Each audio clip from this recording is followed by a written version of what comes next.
Dicen que la traición nunca viene de un enemigo, pues para que duela de verdad, para que te desgarre el alma, tiene que venir de alguien a quien amas. De alguien que tiene las llaves de tu casa, y peor aún, las llaves de tu confianza. Esta es la historia de cómo una mañana cualquiera, gris y rutinaria, se convirtió en el escenario de un crimen perfecto y de cómo una niña de 12 años tuvo que dejar de ser una niña para salvar lo único que le quedaba, su madre. Todo comenzó con una pequeña mentira. Una de esas mentiras blancas que parecen inofensivas, tan frágiles como la escarcha en una ventana de invierno. Vika Semyonova yacía en su cama, con el edredón subido hasta la barbilla, esforzándose por componer una máscara de sufrimiento en su rostro juvenil. Cerró los ojos con fuerza, ensayando su respiración, haciéndola parecer pesada y difícil. Cuando la puerta de la habitación se entreabrió, dejando entrar una franja de luz del pasillo, Vika supo que era el momento de actuar. Se llevó el dorso de la mano a la frente con un movimiento teatral y dejó escapar un gemido lastimero, lo suficientemente alto para ser oído, pero lo suficientemente bajo para parecer débil. «Mamá, creo que estoy mala», murmuró, arrastrando las vocales. «¿Puedo no ir hoy al colegio? Me siento fatal». Olga Semyonova, una mujer cuya belleza comenzaba a estar marcada por las líneas finas del cansancio crónico, entró en la habitación. Sus pasos eran suaves, casi inaudibles sobre el suelo de madera. Se sentó en el borde de la cama y el colchón se hundió ligeramente bajo su peso. Olga suspiró, un sonido que cargaba con el peso de 1000 preocupaciones diarias, y colocó su mano fresca sobre la frente de su hija. Sus cálidos ojos marrones, del color del café solo, escudriñaban el rostro de Vika con una mezcla de preocupación maternal y sospecha analítica. Olga trabajaba como dependiente en Provence, una tienda de cosméticos de alta gama en el centro comercial Gran Plaza, situado en la periferia industrial de la ciudad. Su vida era un reloj suizo, cada minuto contaba, cada retraso podía significar una deducción en un salario que ya de por sí era ajustado. No tenía tiempo para enfermedades, ni propias ni ajenas. «No parece que tengas fiebre, cariño», dijo Olga con voz pensativa, retirando la mano pero manteniendo la mirada fija en los ojos de la niña. «Aunque sí que estás un poco pálida». «¿Qué te duele exactamente?» «La cabeza, me retumba todo», asintió Vika, añadiendo un leve temblor a sus párpados para dar más convicción a su farsa. La verdad, por supuesto, era mucho más prosaica que una gripe repentina. Ese día había un examen de control de matemáticas, una prueba decisiva para la que Vika no había abierto ni un solo libro. Los últimos 3 días los había malgastado navegando por las redes sociales, perdiéndose en un laberinto de vídeos cortos y chats con compañeros, ignorando deliberadamente las ecuaciones que ahora la amenazaban como monstruos bajo la cama. El miedo al fracaso escolar era, en ese momento, su única dolencia real. Olga se mordió el labio inferior, dudando. Miró su reloj de pulsera, calculando los minutos que le quedaban para coger el autobús. «Está bien», decidió finalmente, acariciando el cabello castaño claro de su hija, apartando un mechón rebelde de su cara. «Quédate en casa. No quiero que empeores». La mujer se levantó, alisándose instintivamente los pantalones negros de su uniforme. A pesar de las dificultades económicas, Olga siempre mantenía una dignidad impecable. Su blusa blanca estaba perfectamente planchada, y su postura era erguida, desafiando al cansancio. «Te he dejado sopa en la nevera», continuó Olga, enumerando las instrucciones con la eficiencia de quien está acostumbrada a gestionar crisis. Caliéntala en el microondas, no la tomes fría. Las pastillas para el dolor de cabeza están sobre la mesa de la cocina. Tómate media si te duele mucho. Y Vika, por favor, si te sientes peor, llámame inmediatamente al móvil. ¿Entendido? Gracias, mami. Eres la mejor. Vika esbozó una sonrisa débil, lo justo para mostrar gratitud sin romper el personaje de enferma. Olga se dirigió al recibidor. Vika escuchó el sonido familiar de la rutina matutina, el roce de la tela al ponerse el abrigo beige claro que colgaba en el perchero, el tintineo de las llaves, y finalmente, el sonido de sus pasos alejándose hacia la puerta. La madre regresó un segundo al marco de la puerta, lanzó un beso al aire y susurró un cuídate antes de desaparecer. La cerradura chasqueó con un golpe seco, metálico, definitivo. El silencio inundó el piso. Era un silencio denso, pesado, que pronto se transformó en la música de la libertad para los oídos de la niña.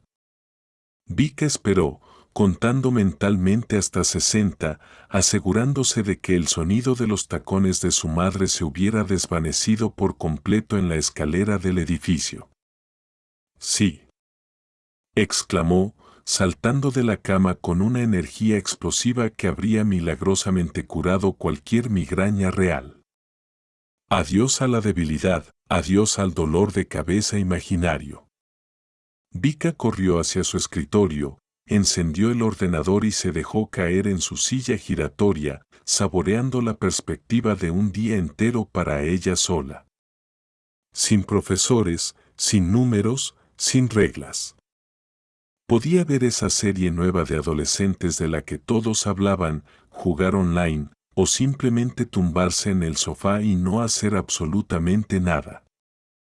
Los problemas escolares parecían ahora tan lejanos como otra galaxia. La mañana transcurrió en un borrón de entretenimiento digital. Vika se sumergió en la pantalla, riendo, comentando, viviendo vidas ajenas a través de los píxeles. Pero la libertad tiene un efecto soporífero cuando no se hace nada con ella.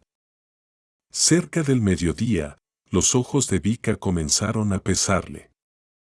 La serie resultó ser menos emocionante de lo que prometían las reseñas, y el aburrimiento, ese viejo amigo de la soledad, comenzó a acechar. Decidió trasladarse al sofá del salón, arrastrando consigo una manta suave. Se acurrucó, dejando que el zumbido del ordenador encendido actuara como una canción de cuna moderna. El sueño llegó rápido, dulce y profundo, arrastrándola hacia una oscuridad sin sueños. Vika no supo cuánto tiempo durmió. Pudo haber sido 1 hora o 1 minuto. Pero algo la arrancó violentamente de ese estado de paz. No fue un grito, ni un golpe. Fue un sonido mucho más sutil, pero en el contexto de un piso vacío, sonó como un disparo de cañón. Cric-crac. El sonido metálico de una llave girando en la cerradura de la puerta principal. Vika abrió los ojos de golpe, el corazón golpeándole las costillas como un pájaro atrapado. La realidad la golpeó con la fuerza de un cubo de agua helada. ¿Mamá? No, imposible. Eran las 12:30 del mediodía. Su madre nunca volvía antes de las 7 de la tarde. ¿Había pasado algo malo? ¿La habían despedido? ¿Se le había olvidado algo? El instinto, esa voz primitiva que llevamos dentro, le ordenó no moverse. En lugar de levantarse y correr a saludar, algo la obligó a quedarse petrificada en el sofá. Tal vez era la culpa por no estar en la cama enferma, o tal vez era una intuición oscura que le erizaba la piel. Vika cerró los ojos rápidamente, dejando apenas una rendija minúscula entre las pestañas, lo suficiente para ver el recibidor sin ser vista. La puerta se abrió lentamente, sin el ímpetu habitual de su madre. Una figura femenina se recortó en el umbral. La luz del pasillo exterior creó una silueta que Vika reconoció al instante, pero que su cerebro tardó un segundo en procesar por lo extraño de la situación. No era mamá. Era la tía Elena. Elena Baranova, la hermana menor de su madre. Pero esta no era la tía Elena que Vika conocía. La Elena habitual era un torbellino de risas, perfume dulce y labios pintados de un rojo vibrante. Trabajaba como recepcionista en un pequeño hotel y siempre tenía anécdotas divertidas sobre los huéspedes. Vika adoraba sus visitas, Elena era sinónimo de regalos y alegría. Sin embargo, la mujer que estaba ahora en el recibidor se movía como un espectro, como una ladrona en la noche. Cerró la puerta con una delicadeza extrema, evitando que el pestillo hiciera el característico clic final. Su rostro estaba tenso, pálido, desprovisto de cualquier sonrisa. Llevaba unos vaqueros oscuros y una cazadora negra, ropa diseñada para no llamar la atención, para fundirse con las sombras. Vika contuvo la respiración, sintiendo como el miedo le helaba la sangre. ¿Por qué entraba su tía así? ¿Por qué no llamaba? ¿Por qué se movía con ese sigilo depredador? Elena se quedó inmóvil un momento, sus ojos barriendo el piso, escuchando. Parecía un animal olfateando el peligro. Vika yacía en el sofá, cubierta casi por completo por la manta, inmóvil como una estatua. Desde el ángulo del recibidor, era solo un bulto en el sofá, invisible en la penumbra del salón. Elena no la vio. Satisfecha con el silencio, la mujer avanzó. Lo que sucedió a continuación fue tan rápido y preciso que pareció ensayado 1000 veces frente a un espejo. Elena abrió su bolso y sacó un pequeño paquete envuelto. Incluso a esa distancia, Vika pudo ver un destello fugaz, algo que brillaba con luz propia en el interior. Con movimientos rápidos, casi quirúrgicos, y llevando unos guantes finos que Vika no había notado antes, Elena se dirigió al perchero. Allí colgaba el abrigo beige de Olga. El abrigo de su hermana. Elena metió la mano en el bolsillo derecho del abrigo, deslizó el paquete dentro y retiró la mano vacía. Luego, con una frialdad que heló el corazón de Vika, alisó la tela del bolsillo para que no se notara el bulto. Dio un paso atrás, evaluando su obra. Entonces, sacó su móvil. Se quitó el guante de la mano derecha con los dientes y marcó un número rápidamente. Vika agudizó el oído, intentando captar cada sílaba sobre el latido ensordecedor de su propio corazón. Ya está hecho, susurró Elena. Su voz era baja, pero clara y cortante en el silencio sepulcral. Podéis venir esta tarde con la policía. Esa estúpida nunca sospechará nada. Vika sintió como si el suelo se abriera bajo el sofá. Las palabras rebotaron en su mente, absurdas, imposibles. ¿Policía? ¿Esa estúpida? Estaba hablando de mamá. De su propia hermana. Elena colgó el teléfono, se volvió a poner el guante y, con la misma agilidad fantasmal con la que había entrado, se dirigió a la salida. Abrió la puerta, se deslizó hacia el pasillo y la cerró suavemente tras de sí. El sonido final de la cerradura fue el detonante. Vika arrojó la manta al suelo y se sentó de golpe, jadeando como si hubiera estado corriendo una maratón. Le temblaban las manos violentamente. Su mente de 12 años intentaba procesar lo que acababa de presenciar, pero las piezas del rompecabezas eran demasiado aterradoras para encajar. Su tía Elena, la divertida tía Elena, acababa de entrar en secreto, había puesto algo en el abrigo de mamá y había hablado de llamar a la policía. Traición. La palabra flotaba en el aire, pesada y tóxica. Vika se levantó, sus piernas flaqueaban, y corrió hacia el recibidor. Tenía que saber qué había en ese bolsillo. Tenía que entender por qué su mundo acababa de romperse en pedazos. Vika se quedó allí, de pie en el centro del recibidor, con el corazón golpeándole las costillas como un martillo neumático. El sonido del cierre de la puerta aún resonaba en sus oídos, un eco metálico que marcaba el final de su infancia y el comienzo de una pesadilla. Sus piernas, que hace unos minutos corrían con la energía de una niña que finge estar enferma para saltarse un examen, ahora temblaban con una debilidad muy real. El miedo es un artista cruel, pinta escenarios horribles en la mente antes de que la realidad siquiera tenga tiempo de asentarse. Dio un paso hacia el perchero. El abrigo beige de su madre colgaba allí, inocente, una prenda de tela suave que olía levemente al perfume barato de vainilla que Olga usaba para sentirse elegante en el trabajo. Vika extendió la mano. Sus dedos rozaron la lana áspera. Sabía que no debía tocarlo, que en las películas siempre decían que no había que contaminar la escena del crimen, pero la necesidad de saber, la necesidad visceral de confirmar lo que sus ojos creían haber visto, era más fuerte que cualquier lógica. Su mano se deslizó dentro del bolsillo derecho. Sintió el frío del plástico. Sus dedos se cerraron alrededor de un pequeño objeto duro envuelto en una bolsa. Lo sacó lentamente, como si estuviera desactivando una bomba.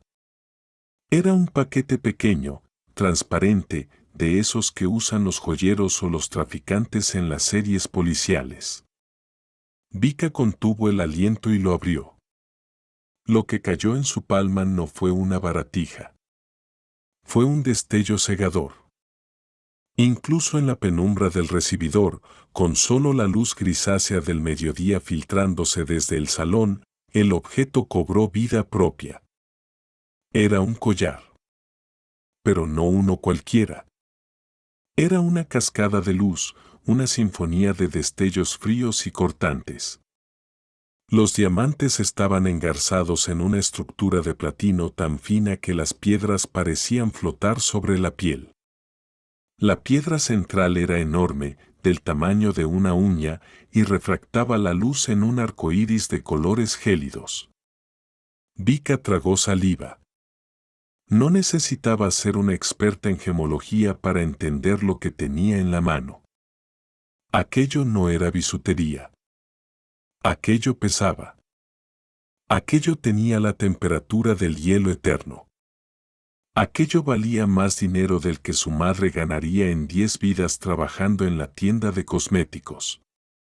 ¿De dónde ha sacado esto la tía Elena? Susurró Vika, y su propia voz le sonó extraña, ronca. Giró la joya entre sus dedos, hipnotizada por su belleza letal. Y entonces, como un rayo que atraviesa la niebla, la comprensión la golpeó. Los recuerdos de los últimos 2 días se precipitaron sobre ella. El televisor encendido en la cocina mientras desayunaban, la voz monótona del presentador de noticias, los titulares en los periódicos del kiosco. El robo. El audaz atraco a la joyería Lluvia de Diamantes en el centro comercial Gran Plaza. El mismo centro comercial donde trabajaba su madre. La mente de Vika empezó a conectar los puntos con una velocidad aterradora. El robo millonario. La tía Elena entrando a escondidas. El paquete en el bolsillo de mamá. La llamada telefónica, ya está hecho, podéis venir con la policía. No era un regalo. No era un secreto guardado por vergüenza. Era una trampa. Una trampa meticulosamente diseñada, cruel y perfecta. Su tía, la hermana de su propia madre, la mujer que le traía chocolates y le contaba chistes, estaba incriminando a Olga. Vika sintió una náusea repentina. Se imaginó la escena, la policía llegando esa misma tarde, registrando la casa, encontrando el collar en el bolsillo de mamá. Las esposas, los gritos, la vergüenza. Mamá en la cárcel. Ella, Vika, sola. Enviada a un orfanato o a vivir con algún pariente lejano que no la quisiera. No, dijo en voz alta. La palabra salió con fuerza, rompiendo el hechizo del miedo. Eso no va a pasar. Miró el reloj de pared. La 1:45. Su madre volvería a las 7. Tenía 6 horas. 6 horas para desmontar una mentira, 6 horas para salvar a su familia. El pánico inicial comenzó a transformarse en algo diferente, algo más frío y útil, determinación. Vika corrió a su habitación y cogió su teléfono móvil. Le temblaban las manos, pero se obligó a respirar hondo. Concéntrate, Vika, se ordenó a sí misma. Piensa. Necesitas pruebas. Si se lo cuentas a mamá ahora, no te creerá. Dirá que es una broma o un malentendido. Elena es su hermana. La sangre ciega. Necesito pruebas de hierro. Colocó el collar sobre la mesa de la cocina, buscando la mejor luz. Hizo fotos. Muchas fotos. Primeros planos de la piedra central, fotos del engarce, fotos del cierre, fotos del collar entero junto a un periódico del día para fechar la imagen. Se aseguró de que cada detalle quedara registrado. La belleza de la joya contrastaba obscenamente con el hule desgastado de la mesa de la cocina. Una vez que tuvo las imágenes, volvió al recibidor. Con un cuidado extremo, devolvió el collar a su bolsa de plástico y lo deslizó de nuevo en el bolsillo del abrigo de mamá. Tenía que dejarlo exactamente como estaba. Si la tía Elena o su cómplice sospechaban que alguien había manipulado la escena, el plan podría cambiar y Vika perdería su ventaja. Corrió al salón y se lanzó sobre el ordenador. Sus dedos volaban sobre el teclado. Búsqueda, robo joyería Gran Plaza. La pantalla se llenó de resultados. Artículos, vídeos, reportajes de última hora. Vika leyó con la voracidad de quien busca la salvación en las letras. Robo del siglo en el Gran Plaza. Ladrones profesionales desconectan las alarmas y se llevan un botín de más de 10 millones de rublos, unos 100.000 euros al cambio. La policía sospecha de un trabajo interno. Buscan a una mujer. Vika hizo clic en un artículo reciente, publicado hacía apenas 2 horas. Última hora, la policía recibe una pista anónima. Se esperan detenciones inminentes. Ahí estaba. La confirmación. La llamada que Elena había hecho ya estaba surtiendo efecto. La maquinaria de la justicia ya estaba en marcha, pero apuntaba a la persona equivocada. Siguió leyendo la lista de objetos robados. Pulseras de esmeraldas, anillos, pendientes, y entonces lo vio. La pieza central de la colección, un collar exclusivo de diamantes, obra del maestro joyero Alexei Konstantinovich Komolov. Valor estimado, 2 millones. Había una foto adjunta en el artículo. Vika sacó su móvil y comparó la imagen de la pantalla con la foto que acababa de tomar. Eran idénticos. Cada faceta, cada curva del platino. Era el collar de Komolov. Komolov, murmuró Vika, mordiéndose una uña. Komolov. Julia. Julia Komolova iba a su clase. Séptimo B. Era una chica alta, de cabello negro como el ala de un cuervo, siempre vestida con ropa de marca, pero extrañamente reservada. Todos sabían que su padre era el joyero, el dueño de las tiendas más lujosas de la ciudad. Vika abrió su red social. El punto verde junto al nombre de Julia indicaba que estaba en línea. Dudó un segundo. ¿Era seguro? ¿Y si Julia decía algo? Pero necesitaba información desde dentro. Necesitaba saber qué sabía la policía exactamente. Escribió: Hola, Julia. Soy Vika. He oído lo del robo en la tienda de tu padre. ¡Qué horror! ¿Estáis bien? La respuesta llegó casi al instante. 3 puntos suspensivos bailaron en la pantalla antes de convertirse en texto. Hola, Vika. Gracias. Estamos bien, pero mi padre está destrozado. Ese collar era su obra maestra. Dice que es como si le hubieran robado un trozo de alma. Vika sintió una punzada de culpa, pero la apartó. Tenía una misión. He leído en las noticias que la policía tiene una pista. ¿Es verdad? Julia contestó con la inocencia de quien confía en una compañera de clase. Sí. Alguien llamó esta mañana. Dicen que una empleada del centro comercial tiene las joyas. Van a registrar casas esta tarde.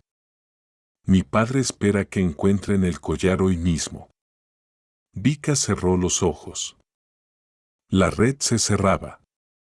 Una empleada del centro comercial. Mamá.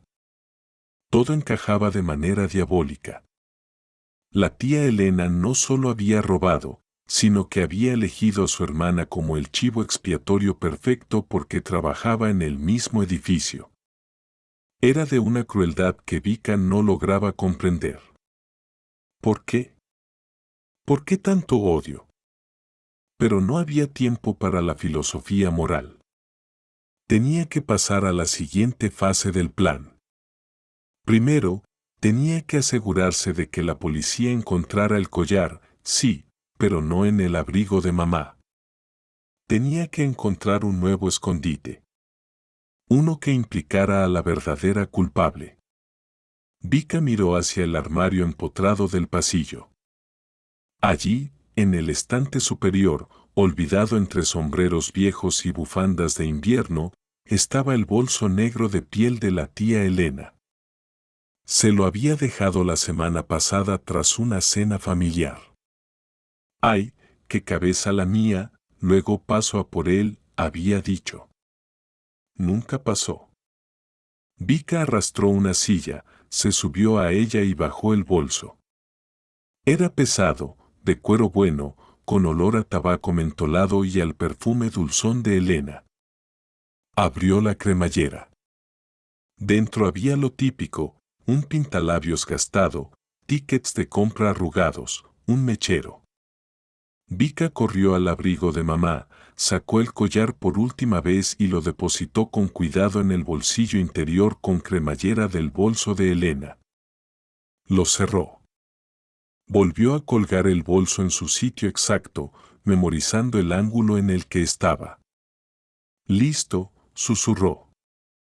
Ahora, si la policía registraba a fondo, encontrarían la joya en las pertenencias de Elena, no en las de Olga. Pero eso no bastaba. La policía podría pensar que Olga había escondido el collar en el bolso de su hermana. Necesitaba demostrar que Elena había estado allí. Que Elena lo había traído. Vika miró la puerta de entrada. La mirilla. Hacía 3 meses, tras una oleada de robos en el vecindario, mamá había gastado sus ahorros en instalar una mirilla digital. Desde fuera parecía una lente normal, pero por dentro tenía una pequeña cámara que grababa en una tarjeta SD cada vez que detectaba movimiento. Vika corrió hacia la puerta. Con dedos ágiles, desenroscó la tapa lateral del dispositivo y extrajo la pequeña tarjeta de memoria negra. Volvió al ordenador. Insertó la tarjeta. La carpeta de archivos se abrió. Fecha, hoy. Hora, 12:27. Hizo doble clic. El reproductor de video se abrió. La imagen era granulada y tenía ese tono de ojo de pez característico, pero era inconfundible. Allí estaba Elena. Se la veía acercarse a la puerta, mirar a ambos lados del pasillo nerviosamente, sacar su juego de llaves, tenía copia porque Olga se la había dado para emergencias, y abrir. Vika adelantó el video 3 minutos. 12:30, Elena salía.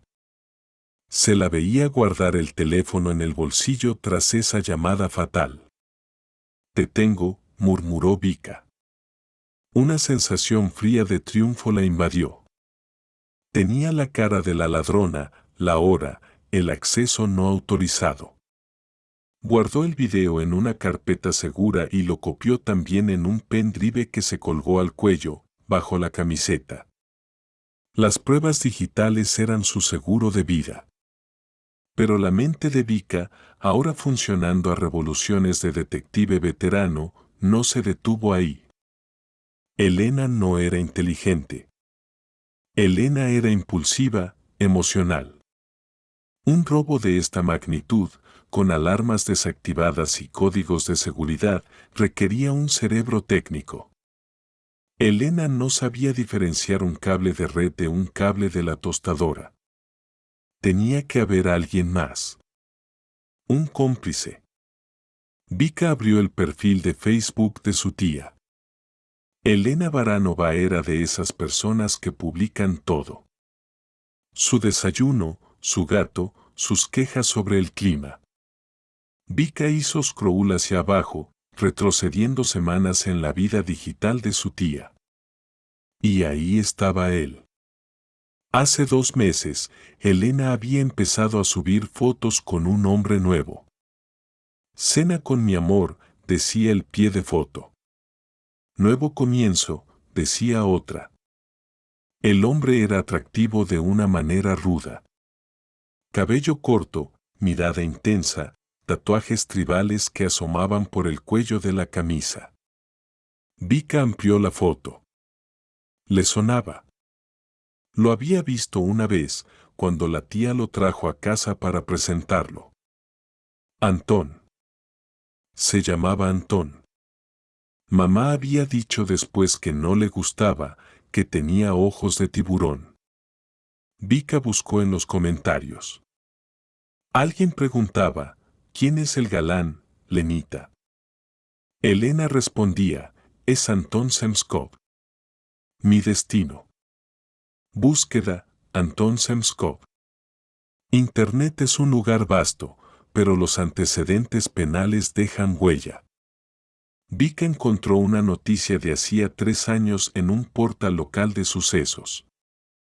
Antón Semskov, condenado a 2 años por estafa y fraude electrónico. Liberado por buena conducta. Ahí estaba el cerebro. Un estafador. Un hombre que sabía manipular sistemas y personas. Vika siguió buscando en las fotos de Elena, buscando alguna pista sobre dónde podrían estar escondiendo el resto del botín.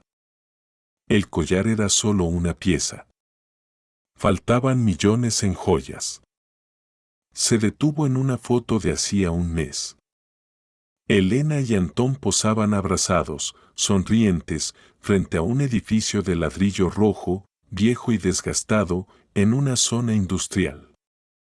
El pie de foto decía, Antón enseñándome su nueva oficina. Pronto seremos ricos, nena. Vika amplió la imagen al máximo. La resolución se pixelaba, pero detrás de ellos, en una pared esconchada, se podía leer un cartel oxidado: Almacenes La Costa, Bereg, alquiler de espacios. Y debajo, casi borroso, un número de calle Beregovaya, 47. Vika buscó la dirección en Google Maps. Era una zona de polígonos abandonados y almacenes baratos en el extremo norte de la ciudad. El lugar perfecto para esconderse. El lugar perfecto para guardar 10 millones en diamantes. Tenía todo. El quién, el cómo, el dónde y el por qué. Guardó la foto, la dirección y la ficha de Antón en su carpeta de pruebas. Miró el reloj. Las 3:30. El tiempo se escurría. El silencio del piso empezaba a pesarle. Se sentía observada, aunque sabía que estaba sola. Cada ruido del edificio, el ascensor subiendo, un vecino tosiendo, la hacía saltar. Necesitaba preparar el terreno. No podía simplemente esperar a que llegara la policía y soltar todo esto de golpe. Necesitaba avisar a mamá, pero sin asustarla tanto que cometiera un error.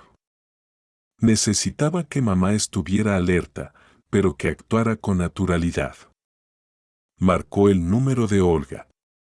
El tono de llamada sonó 3 veces. ¿Hola? La voz de Olga sonaba cansada, con el ruido de fondo de la tienda y la música ambiental del centro comercial. Mamá, Vika intentó que su voz sonara tranquila, pero el temblor se coló en la última sílaba. Vika, cariño, ¿estás peor? ¿Te ha subido la fiebre? No, estoy mejor. La cabeza ya no me duele tanto.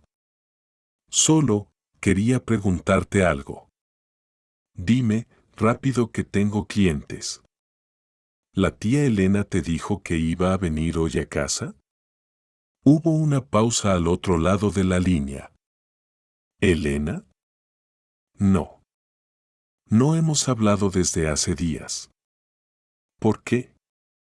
¿Ha ido? No lo sé, mintió Vika, sembrando la semilla de la duda. Me pareció oír la puerta mientras dormía. Pensé que eras tú o ella. Pero cuando me levanté no había nadie. Debo haberlo soñado. Seguro que ha sido un sueño, mi vida. Con el dolor de cabeza a veces se oyen cosas. Elena tiene llave, pero nunca entraría sin avisar. No te preocupes. Vale, mamá. Vika, la voz de Olga se suavizó.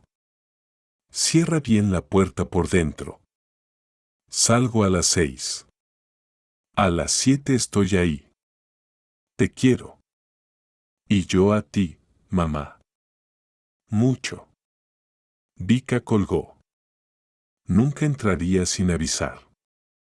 La inocencia de su madre le partió el corazón. Olga creía en la lealtad familiar. Creía que su hermana menor, esa mujer a la que había ayudado tantas veces, a la que había prestado dinero que no le sobraba, era incapaz de hacerle daño. Esa noche, Olga iba a recibir la lección más dolorosa de su vida. Y Vika sería quien tendría que sostenerla mientras su mundo se derrumbaba. Vika se sentó en el sofá, abrazando sus rodillas. La carpeta digital estaba lista. El collar estaba en el bolso de Elena. El video estaba seguro.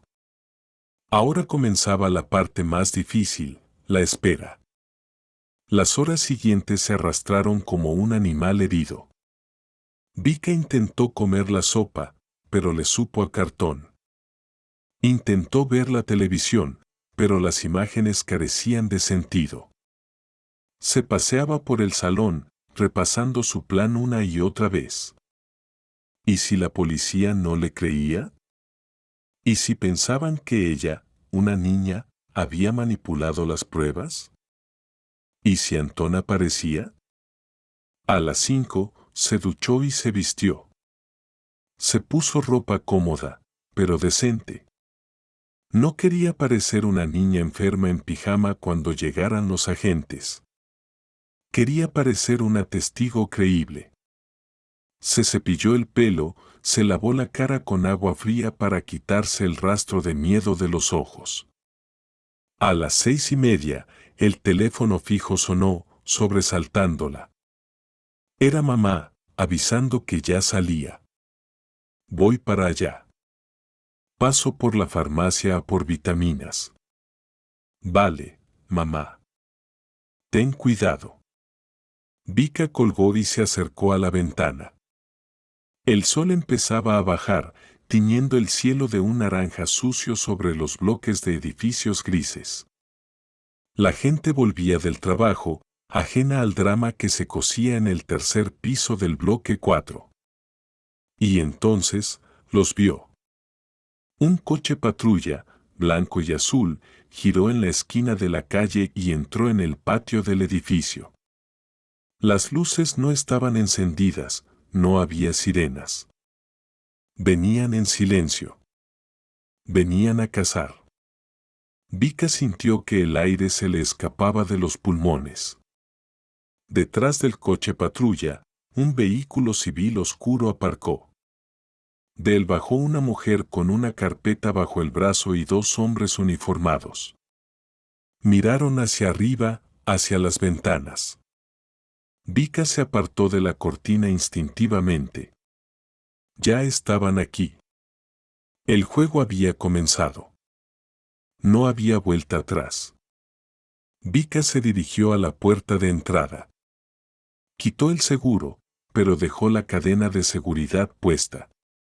Respiró hondo 1, 2, 3 veces. Visualizó la cara de su madre, cansada pero amorosa. Visualizó la cara de la tía Elena, fría y calculadora en el video. La ira reemplazó al miedo. El timbre sonó. Un sonido agudo, exigente. Rin. Rin. Vika caminó hacia la puerta. No era la niña enferma la que iba a abrir. Era la defensora de su familia. Puso la mano en el pomo. Vamos allá, susurró. Giró el pomo y abrió la puerta hasta que la cadena se tensó. A través de la rendija, vio los ojos de la inspectora, unos ojos grises que habían visto demasiadas mentiras. Sí. Preguntó Vika con voz temblorosa, fingiendo a la perfección el papel que había ensayado. Policía, dijo la mujer, mostrando una placa. Abre la puerta, niña. Tenemos que hablar. La cadena de seguridad tensada era lo único que separaba el mundo seguro de Vika del caos que aguardaba en el rellano. A través de la estrecha rendija, el olor a tabaco frío y autoridad emanaba del uniforme de los agentes, invadiendo el pequeño espacio de seguridad que la niña había intentado preservar. La inspectora Satógina no forzó la puerta, pero su presencia era una fuerza imparable, una marea gris que estaba a punto de romper contra los acantilados de su vida familiar. ¿Tus padres? Repitió la inspectora, su voz carente de calidez, pero tampoco agresiva. Era la voz de alguien que hacía esto todos los días, para quien la tragedia ajena era solo un expediente más. Necesitamos hablar con un adulto responsable. Mamá, mamá está al llegar, balbuceó Vika. No tuvo que esforzarse mucho para que su voz sonara frágil, el miedo, aunque controlado, seguía ahí, vibrando en sus cuerdas vocales. Ha llamado hace poco. Dijo que traía medicinas. La inspectora intercambió una mirada rápida con sus dos compañeros, Mijail y Denis. Un lenguaje silencioso de cejas arqueadas y ligeros asentimientos que Vika, desde su posición de observadora forzada, captó al vuelo. Estaban calculando. Evaluando si entrar por la fuerza o esperar. La niña sabía que, legalmente, no podían interrogarla sola sin un tutor, y esa era su única carta para ganar tiempo. Esperaremos, decidió Satógina, cerrando su carpeta con un golpe seco. Pero no cierres la puerta, niña. Quédate ahí donde podamos verte. Los minutos que siguieron fueron una tortura china. Vika permaneció de pie en el recibidor, sintiendo la corriente de aire frío que entraba desde la escalera, erizándole la piel de los brazos. Los policías esperaban en silencio, estatuas de azul oscuro bajo la luz parpadeante del fluorescente del pasillo. El vecino del quinto bajó las escaleras, miró la escena con curiosidad morbosa y aceleró el paso, bajando la cabeza para no verse involucrado. Y entonces, el sonido familiar. El repiqueteo rítmico de unos tacones sobre los escalones de piedra. Un ritmo cansado, desigual, cargado con el peso de bolsas de la compra. Olga apareció en el recodo de la escalera. Llevaba 2 bolsas de plástico que le marcaban los dedos con líneas rojas, el abrigo beige desabrochado y el rostro brillante por el esfuerzo de subir 3 pisos sin ascensor. Se detuvo en seco al ver el muro de uniformes frente a su puerta. Las bolsas se deslizaron de sus manos, golpeando el suelo con un ruido sordo. Un frasco de vitaminas rodó por el rellano hasta detenerse en la bota negra del agente Mijail. ¿Qué? ¿Qué pasa? La voz de Olga era un hilo de aire. Sus ojos buscaron desesperadamente a Vika a través de la puerta entreabierta. Vika. ¿Estás bien? ¿Ha pasado algo? Estoy bien, mamá, se apresuró a decir Vika, abriendo la puerta por completo para dejar entrar a su madre. Quería abrazarla, gritarle que no dijera nada, que tuviera cuidado, pero tuvo que contenerse. La inspectora Satógina dio un paso adelante, bloqueando el paso de Olga hacia el interior del piso, obligándola a prestar atención. ¿Señora Olga Semionova? Sí, soy yo. Olga miraba los uniformes, las pistolas en las fundas, las placas brillantes. El pánico de la clase trabajadora ante la autoridad se apoderó de ella. Repasó mentalmente sus últimos días. ¿Había olvidado pagar alguna factura? ¿Había cruzado mal la calle? ¿Había pasado algo en la tienda? Soy la inspectora Satógina del Departamento de Investigación Criminal. Estos son los agentes Kurganov y Frolov. La mujer sacó un papel doblado de su bolsillo interior y lo desplegó con una formalidad que heló la sangre de Olga. Tenemos una orden de registro para este domicilio. ¿Registro? Olga retrocedió un paso, chocando contra la barandilla de la escalera. Pero, ¿por qué? Debe haber un error. Nosotros no hemos hecho nada. Investigamos el robo a la joyería Lluvia de Diamantes en el centro comercial Gran Plaza, explicó la inspectora, observando cada microexpresión en el rostro de Olga. Buscaba culpa, miedo, complicidad. Solo encontró confusión terrorífica. Hemos recibido una información fidedigna que indica que parte del botín se encuentra en este piso. Olga se puso tan pálida que Vika temió que se desmayara allí mismo. ¿El robo? Susurró Olga. Yo trabajo allí, sí, pero en la tienda de cosméticos. No tengo nada que ver con joyas. Ni siquiera me acerco a esa zona. Por Dios, soy una persona honrada. Si no tienen nada que ocultar, esto será rápido, dijo Satógina, haciéndole un gesto para que entrara. Por favor, pasen dentro. Y señora, siéntese en el sofá. Se la ve mareada. La invasión comenzó. Para Vika, Ver a los policías entrar en su casa fue como ver una violación de su santuario. Sus botas pesadas sobre la alfombra limpia, sus manos enguantadas tocando los libros, moviendo los cojines, abriendo los cajones de la cómoda. El aire del piso, antes lleno de olor a sopa y hogar, se cargó de tensión eléctrica. Olga se desplomó en el sofá, con las manos temblorosas apretadas en su regazo. Vika se sentó a su lado, tomándole la mano. La piel de su madre estaba helada. Tranquila, mamá, susurró Vika, apretando fuerte. No encontrarán nada tuyo. No entiendo nada, Vika. No entiendo nada, sollozaba Olga en voz baja. ¿Quién diría una mentira así? La inspectora Satógina se quedó de pie frente a ellas, mientras los dos agentes se dispersaban por el piso. Mijaíl se dirigió directamente al recibidor. Vika lo observó por el rabillo del ojo. Sabía exactamente lo que buscaba. La información fidedigna había sido precisa, bolsillo derecho del abrigo beige en el perchero. Hábleme de usted, Olga, dijo la inspectora, sacando una libreta. ¿Cuánto tiempo lleva trabajando en el Gran Plaza? 3 años, respondió Olga, con la voz quebrada.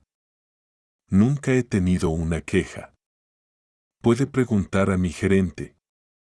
Nunca he llegado tarde, nunca ha faltado un céntimo en mi caja.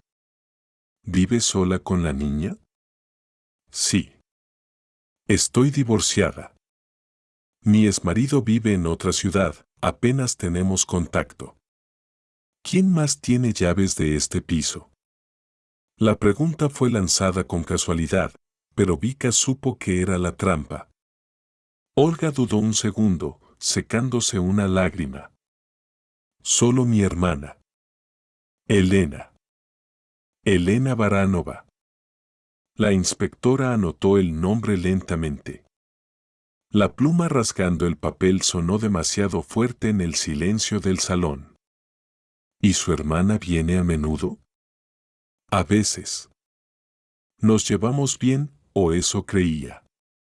Olga sorbió por la nariz. Vino la semana pasada a cenar. Desde el recibidor, la voz del agente Mijaíl rompió el interrogatorio. Inspectora. Aquí no hay nada. Satógina frunció el ceño y se giró. ¿Cómo que nada? La información era específica. El abrigo beige. Mijaíl sostenía el abrigo de Olga, sacudiéndolo ligeramente. He revisado los bolsillos, el forro, todo. Está vacío. Limpio. Vika sintió una oleada de satisfacción perversa. Por supuesto que estaba vacío. Ella se había encargado de eso. Observó el rostro de la inspectora. Había decepción, pero también duda. Si el chivatazo fallaba en el lugar exacto, ¿era fiable el resto de la información? Revise to do, ordenó Satógina, visiblemente irritada. Armarios, bajo los colchones, la cocina. Si está aquí, aparecerá. El registro se intensificó. Los agentes ya no eran cuidadosos. Abrían las puertas de los armarios con fuerza, sacaban la ropa y la palpaban antes de dejarla caer en desorden.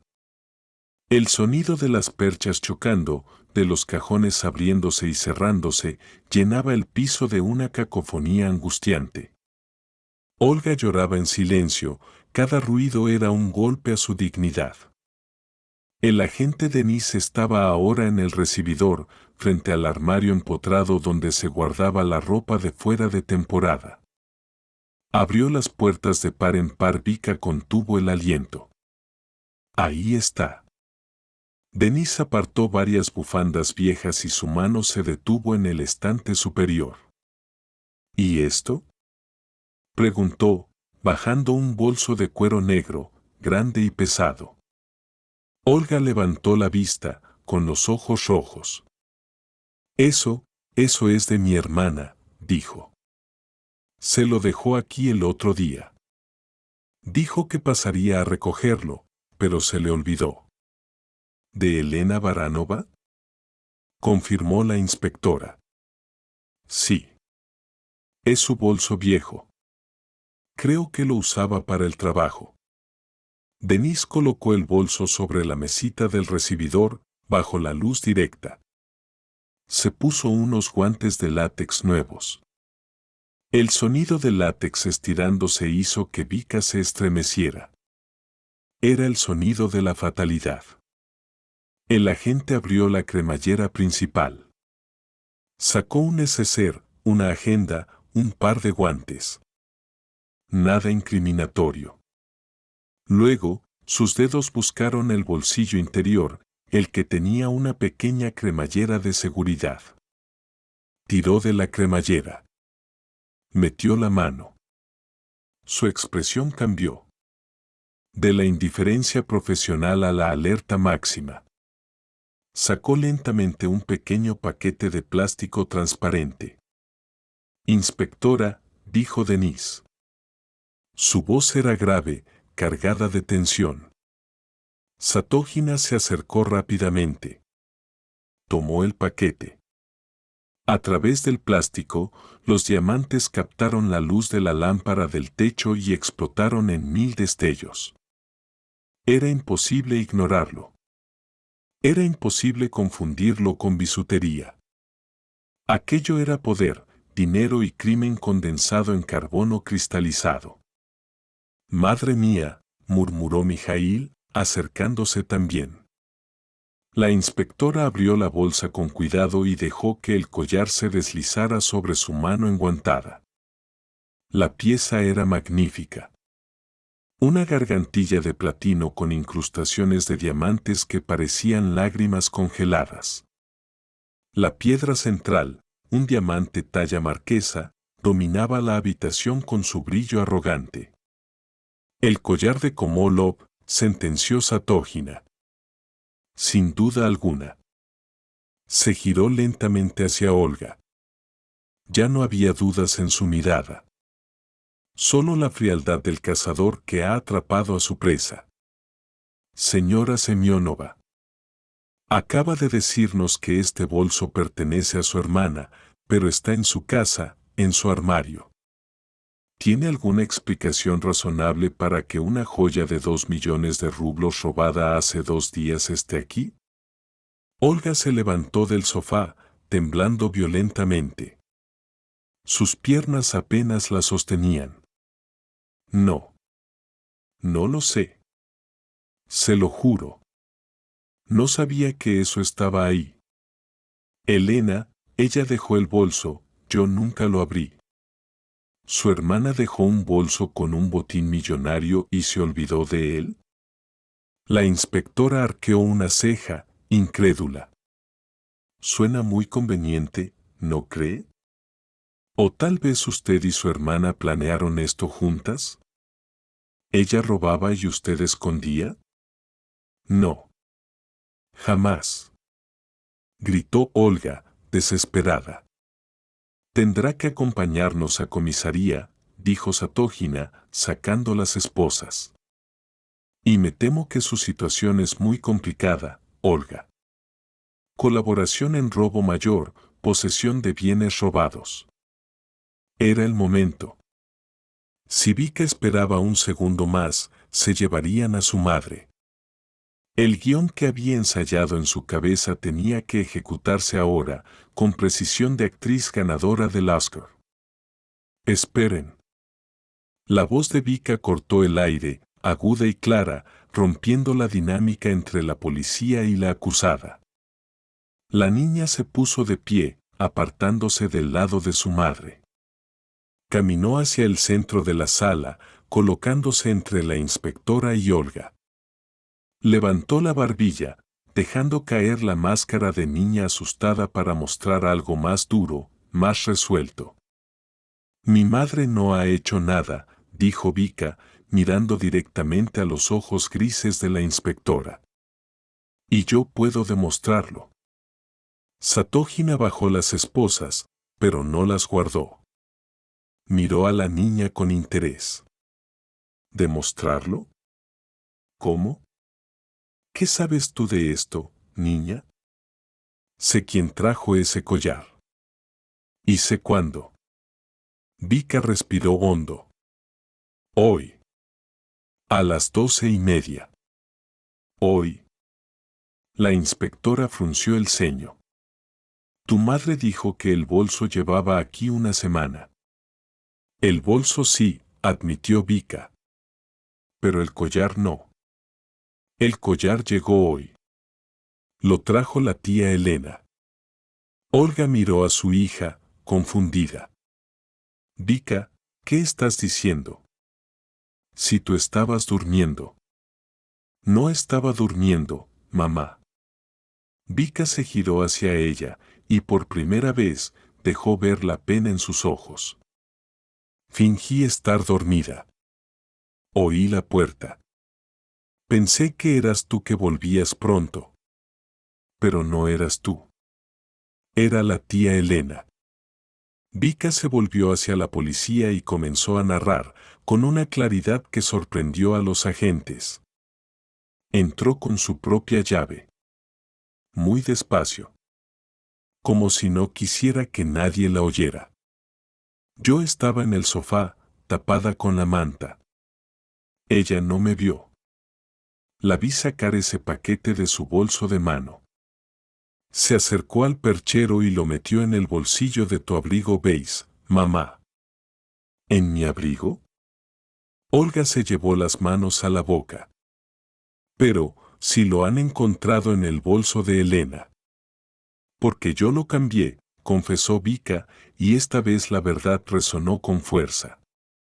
Cuando ella se fue, miré en el bolsillo. Vi el collar. Me asusté mucho.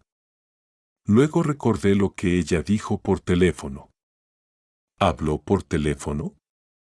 Interrumpió Satógina, sacando de nuevo su libreta. Sí. Llamó a alguien justo antes de irse. Dijo, ya está hecho. Podéis venir con la policía esta tarde. Esa estúpida nunca sospechará nada. Vika imitó el tono de voz de su tía, frío y despectivo. El silencio que siguió a esa frase fue absoluto. Olga sollozó, un sonido de corazón roto. Su propia hermana la había llamado estúpida y la había vendido a la policía. Entonces, continuó Vika, entendí que quería tenderte una trampa, mamá. Quería que la policía encontrara el collar en tu ropa para que te culparan a ti.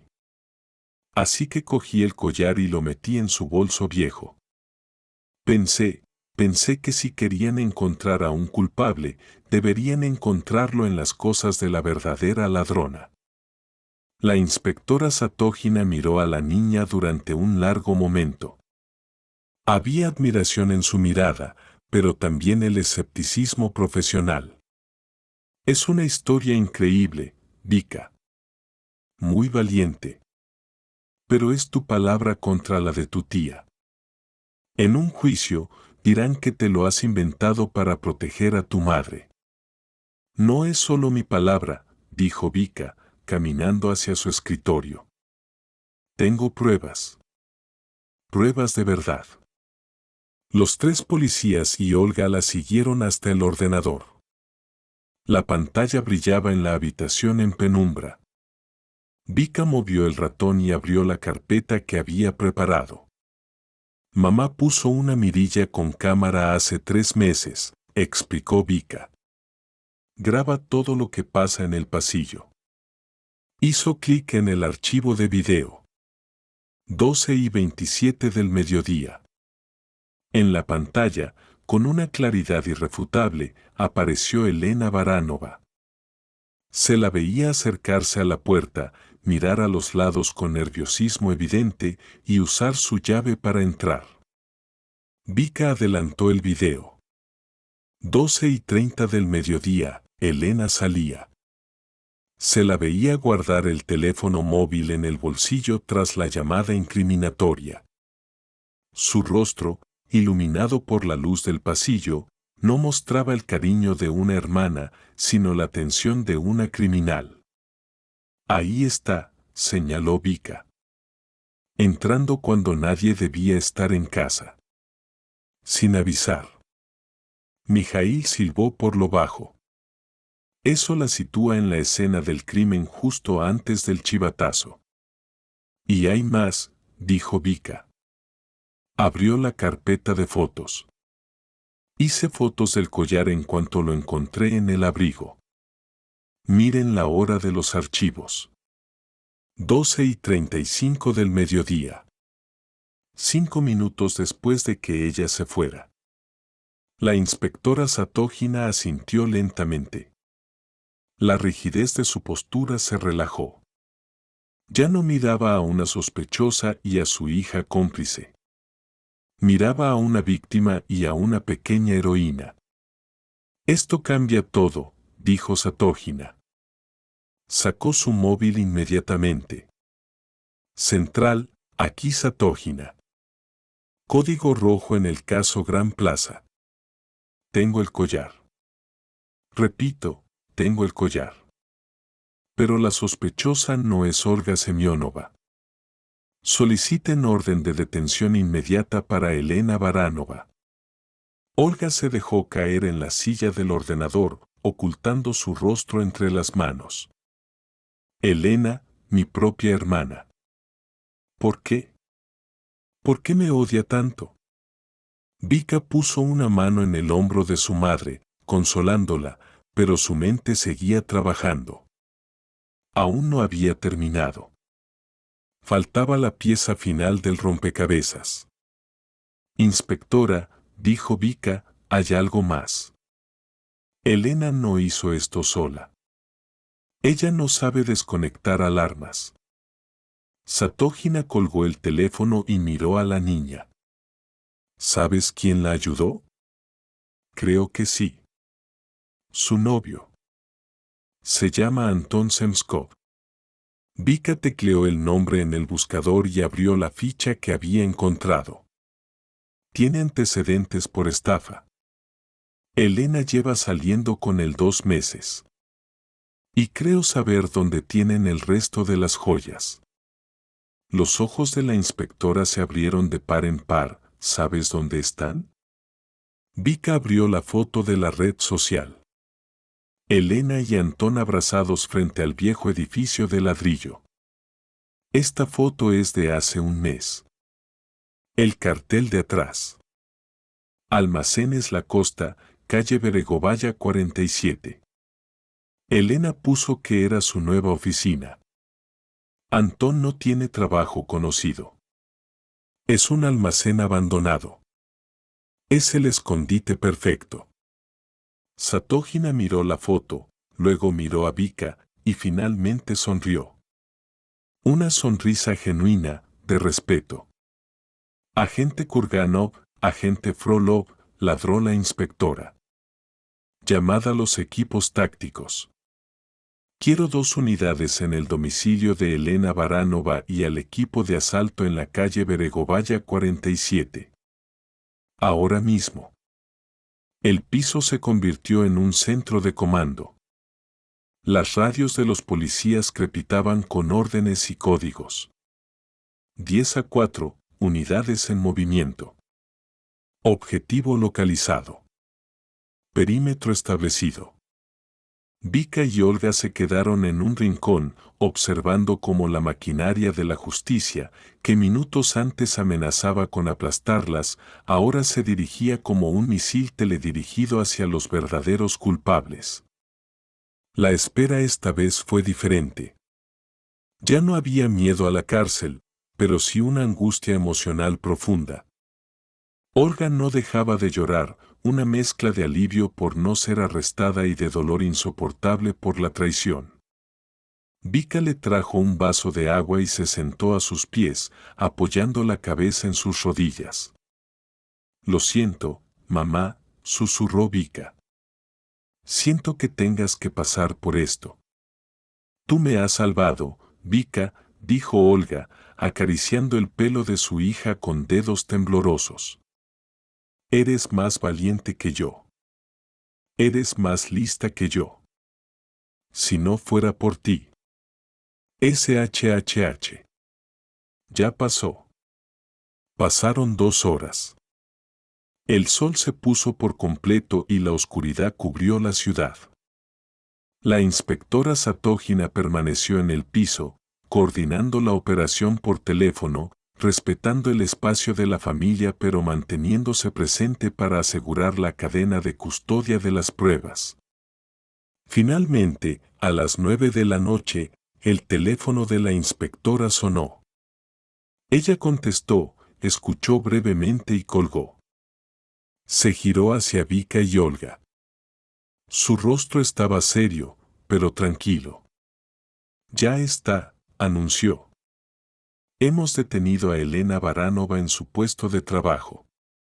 Intentó salir por la puerta trasera, pero mis hombres la esperaban. Y el equipo de asalto ha entrado en el almacén de la calle Beregovaya. ¿Y Antón? Preguntó Vika. Estaba allí. Intentó resistirse, pero lo redujeron. Hemos encontrado el resto del botín. Anillos, pulseras, todo. Estaba empaquetado y listo para ser enviado fuera de la ciudad mañana mismo.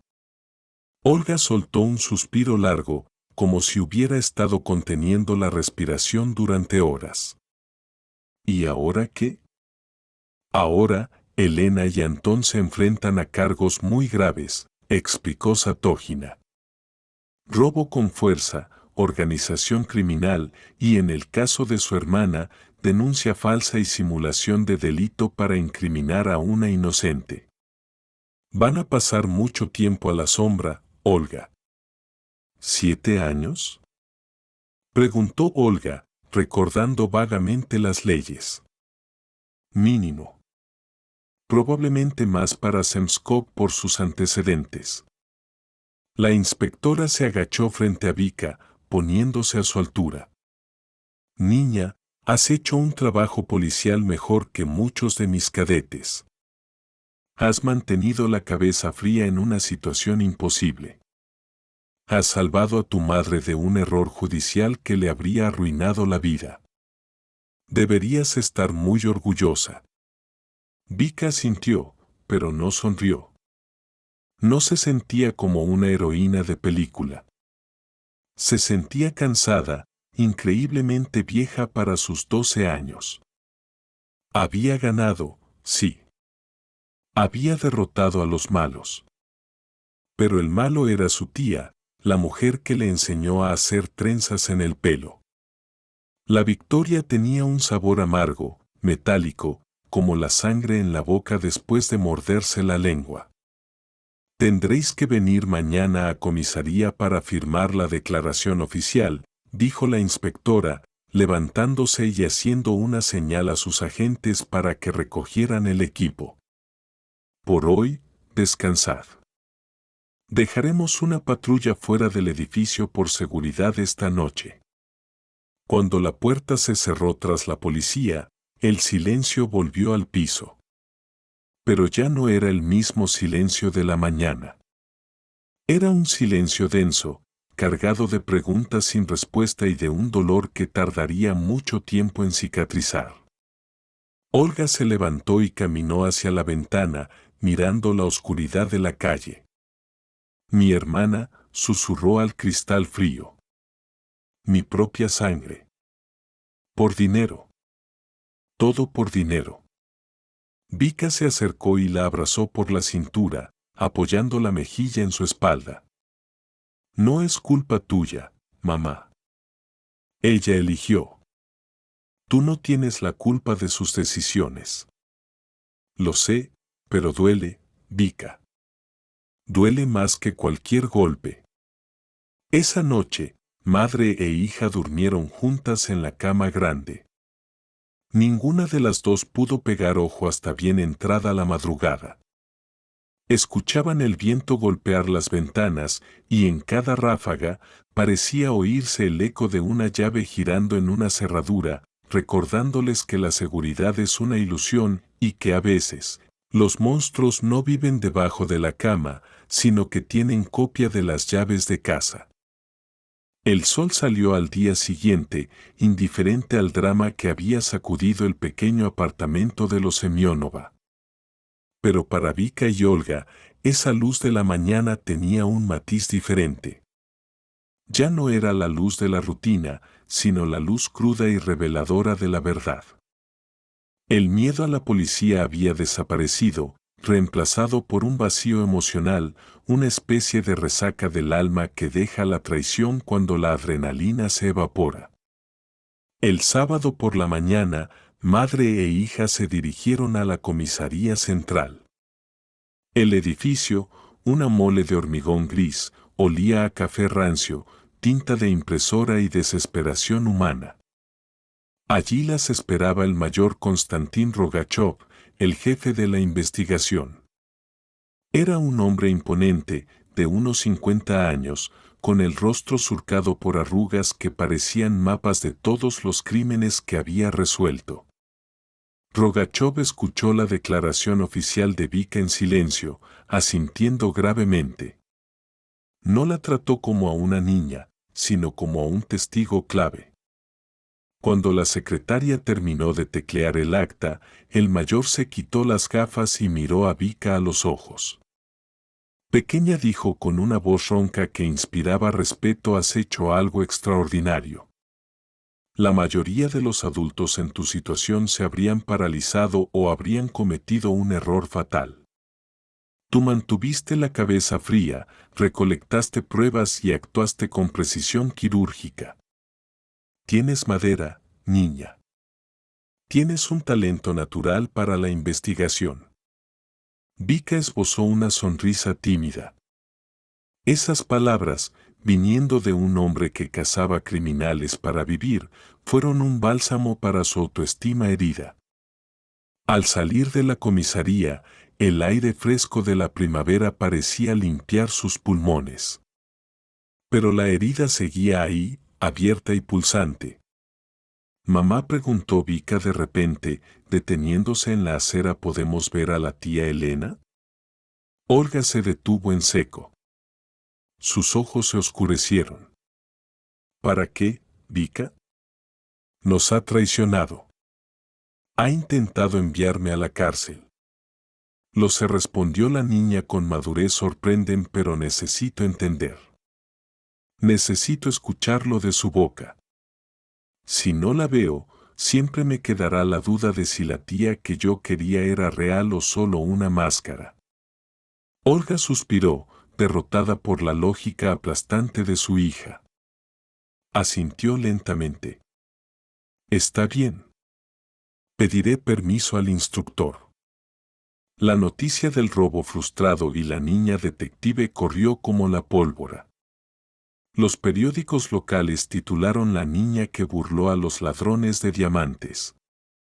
En el colegio, Vika pasó de ser una alumna más a convertirse en una celebridad instantánea. Sus compañeros la miraban con asombro, los profesores la felicitaban. Incluso la directora la llamó a su despacho para agradecerle su civismo. Pero Vika se sentía extraña, desconectada de la euforia infantil de sus amigos. Ellos veían una aventura, ella veía la tragedia de su familia. Sin embargo, algo bueno salió de aquella fama no buscada. Yulia Komolova, la hija del joyero, se acercó a ella en el recreo. Ya no era la chica distante y rica del fondo de la clase. Gracias, le dijo Yulia, y sus ojos brillaban con sinceridad. Mi padre ha recuperado el collar. Estaba destrozado, Vika. Era su obra favorita. Has salvado algo más que dinero, has salvado su orgullo. De nada, respondió Vika. Hablo en serio. Si alguna vez necesitas algo, lo que sea, cuenta conmigo. Ese día nació una amistad que duraría años, forjada no en los juegos del patio, sino en la gratitud y el respeto mutuo. 3 días después, un martes gris y lluvioso, Olga y Vika entraron en el centro de detención preventiva. El lugar era opresivo, un laberinto de rejas, controles de seguridad y paredes pintadas de un verde institucional deprimente. Las llevaron a una pequeña sala de visitas, dividida por una mesa atornillada al suelo. Cuando trajeron a Elena, Vika tuvo que contener un grito ahogado. La mujer que entró no era su tía. No quedaba rastro de la Elena vibrante, maquillada y perfumada. Llevaba un uniforme gris demasiado grande, el pelo recogido en una coleta grasienta y la piel tenía el color de la ceniza. Parecía haber envejecido 10 años en 3 días. Elena se sentó frente a ellas, incapaz de levantar la mirada. Sus manos, despojadas de anillos y manicura, temblaban sobre la mesa. Olga. Vika, su voz era un susurro roto. No pensé que vinierais. Olga apretó los labios, luchando contra las lágrimas. ¿Por qué, Elena?, preguntó finalmente, y en esa pregunta cabía todo el dolor del mundo. ¿Cómo pudiste? Elena cerró los ojos y una lágrima solitaria recorrió su mejilla sucia. Fue el dinero. Me ahogaba, Olga. Debía tanto dinero. Préstamos rápidos, tarjetas de crédito. No veía salida. Y entonces apareció Antón. Me prometió que sería fácil. Y por eso decidiste sacrificar a tu hermana. La voz de Olga se quebró. Estaba enfadada, confesó Elena, y la vergüenza teñía cada palabra. Cuando me negaste el préstamo hace 2 meses, pensé que no me querías. Antón alimentó ese rencor. Me dijo que si tú no me ayudabas, no eras mi familia. Me convenció de que si te usábamos de chivo expiatorio, la policía dejaría de buscarnos a nosotros. Estaba ciega, Olga. Ciega de miedo y de rabia. Pero nosotros tampoco teníamos dinero. Olga golpeó la mesa con la palma de la mano, haciendo saltar al guardia de la puerta. Apenas llegamos a fin de mes. ¿Crees que fue fácil decirte que no? Lo sé, ahora lo sé, lloró Elena. Soy un monstruo. Vika, que había permanecido en silencio observando a esa mujer destrozada, habló por primera vez. Tía Elena, pensaste, aunque fuera un segundo, ¿qué pasaría conmigo si metían a mamá en la cárcel? Papá no está. Me habrían mandado a un orfanato. Me habrías dejado sola. Elena levantó la vista y miró a su sobrina. El dolor en sus ojos era tan profundo, tan visceral, que Vika sintió una punzada de lástima. No lo pensé, susurró Elena. Dios mío, Vika, no pensé en nada más que en mí misma. Estaba tan desesperada que dejé de ser humana. Perdóname. Sé que no lo merezco, pero perdóname. Necesito tiempo, dijo Vika con frialdad adulta. Ahora mismo no puedo perdonarte. Duele demasiado. Lo entiendo, asintió Elena. Pasaré cada día de mi condena intentando merecer ese perdón. La visita terminó. Al salir de la prisión, bajo la lluvia, Olga abrazó a su hija. Ha sido muy fuerte, cariño. Mamá, dijo Vika, mirando los muros de la prisión. Creo que ella está sufriendo más que nosotras. Su propia conciencia es peor que cualquier celda. El siguiente domingo, la familia Semyonova fue invitada a la mansión de los Komolov. La casa era un palacio comparada con su pequeño piso, pero Alexei Konstantinovich Komolov, el famoso joyero, los recibió con una calidez sencilla. Era un hombre de pelo plateado y manos finas, manos de artista. Durante la comida, trataron a Vika y a Olga como a la realeza. Y después del postre, el señor Komolov llevó a Vika al salón. Vika dijo, sacando una pequeña caja de terciopelo azul oscuro. Quiero que tengas esto. No es un pago, es un símbolo. Vika abrió la caja. Dentro, sobre la seda blanca, descansaba un colgante de oro exquisito. Tenía la forma de una llave antigua, pequeña y delicada, y el cabezal estaba incrustado con diminutos diamantes que destellaban como estrellas. Es demasiado, balbuceó Vika. Es una llave, sonrió el joyero. Porque tú encontraste la llave del misterio. Tú abriste la puerta de la verdad cuando todos los demás la veían cerrada. Úsala y recuerda siempre tu valor. Vika se puso el colgante. El frío del oro contra su piel se sintió como una armadura. Esa llave se convertiría en su talismán. Un mes después, se celebró el juicio. Vika y Olga asistieron, sentadas en la última fila. Anton Zemskov, arrogante hasta el final, intentó culpar a Elena de todo. Pero las pruebas eran abrumadoras. El juez, un hombre severo con gafas de montura gruesa, no tuvo piedad. Anton Zemskov, 14 años de prisión en una colonia de régimen estricto. Elena Baranova, 6 años en una colonia de régimen general. Elena aceptó la sentencia con la cabeza baja.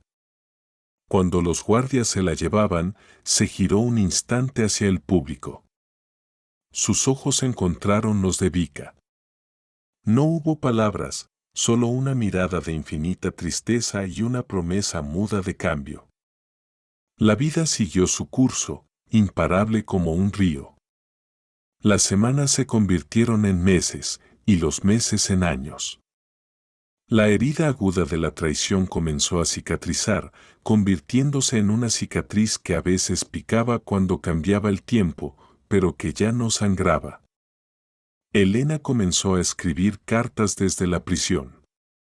Al principio, Olga las dejaba sin abrir sobre la mesa de la cocina durante días, temerosa de lo que pudieran contener. Pero finalmente, la curiosidad y el lazo de sangre vencieron.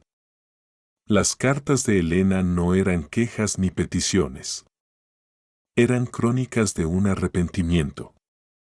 Contaba cómo trabajaba en el taller de costura, cómo estudiaba contabilidad por las noches, cómo leía los libros que Vika le recomendaba.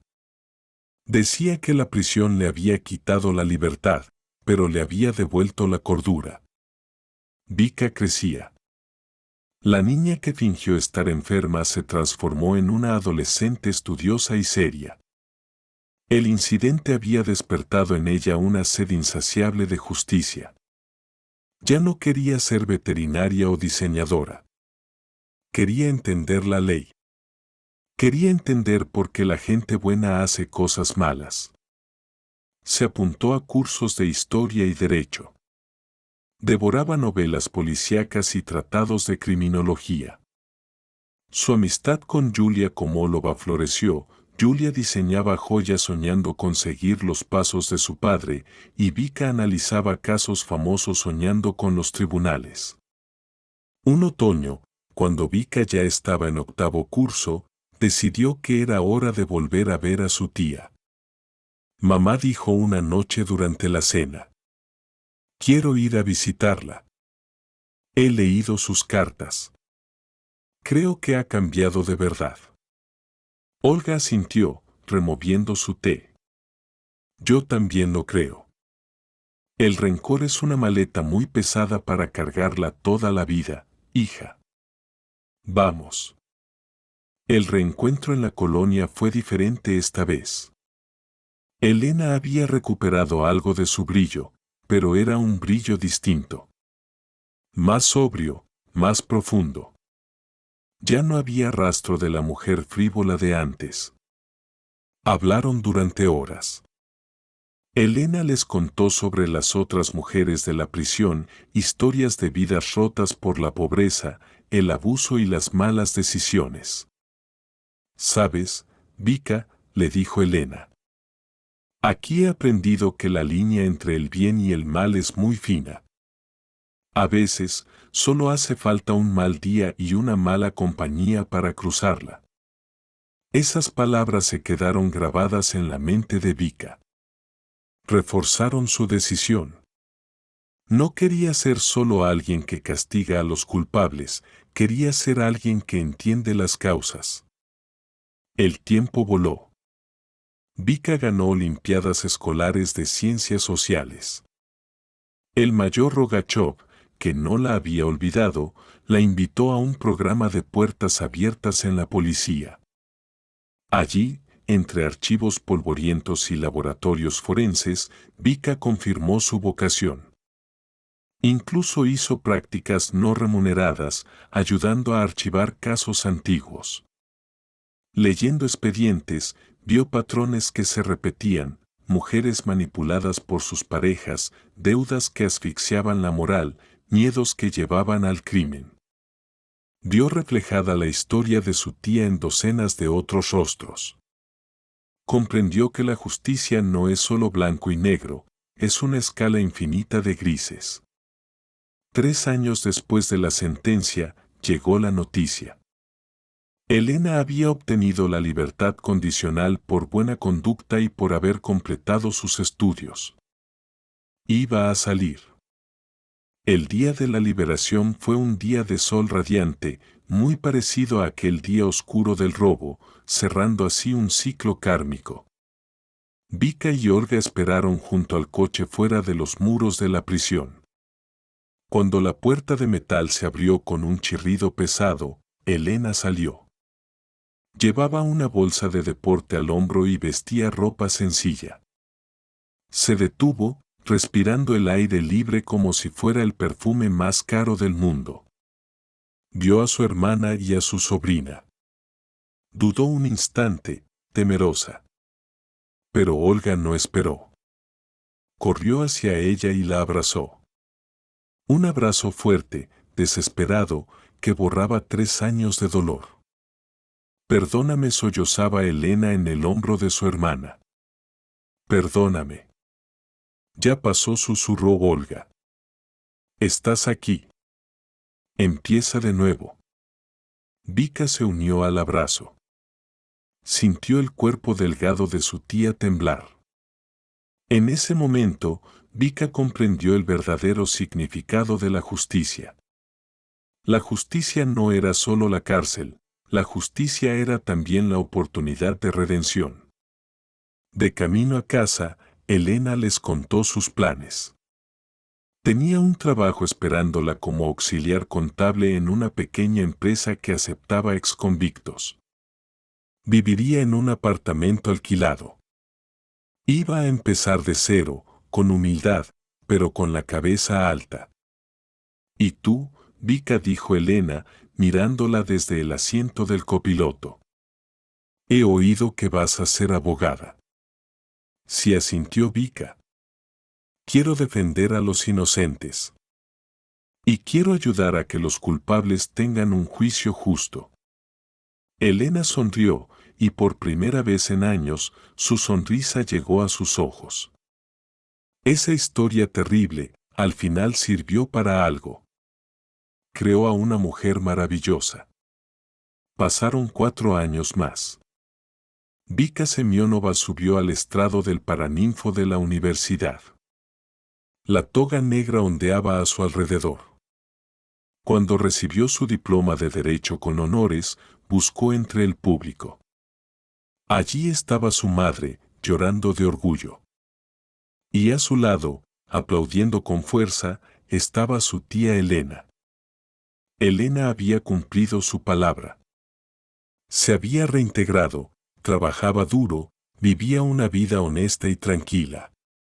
Nunca más volvió a mencionar a Antón, quien seguía pudriéndose en una celda oscura, olvidado por el mundo. Después de la ceremonia, El mayor Rogachov, ahora retirado, se acercó a saludar. Sabía que lo lograrías, colega, le dijo, estrechándole la mano. Y luego se acercó Elena. Gracias, Vika, le dijo suavemente. Me salvaste 2 veces. La primera, cuando evitaste que cometiera un crimen perfecto que me habría destruido el alma. Y la segunda, cuando me diste una oportunidad para volver a ser familia. Vika se llevó la mano al pecho. Allí, bajo la toga, sentía el frío metal del colgante de oro en forma de llave que el señor Komolov le había regalado hacía tanto tiempo. Esa llave había abierto muchas puertas. La puerta de la verdad aquel día en el apartamento. La puerta de la prisión para su tía. Y ahora, la puerta de su propio futuro. Años más tarde, cuando Vika ya era una abogada respetada, conocida por tomar casos difíciles donde la línea moral era difusa, los periodistas solían preguntarle qué la había inspirado a elegir esa carrera. Ella siempre sonreía, tocaba instintivamente el pequeño colgante de llave que nunca se quitaba y respondía con la misma frase. Una vez, cuando tenía 12 años, fingí estar enferma para no ir al colegio. Y ese día aprendí que la verdad es lo único que nos hace libres y que incluso las personas que más amamos pueden equivocarse, pero también pueden redimirse. La justicia no se trata solo de castigar el mal, se trata de encontrar la llave para que el bien pueda volver a entrar. La historia de aquel robo se convirtió en una leyenda familiar. Una historia de advertencia, sí, pero sobre todo, una historia de esperanza. Porque al final, los diamantes son fríos y duros, pero el perdón es lo único que brilla con luz propia y da calor.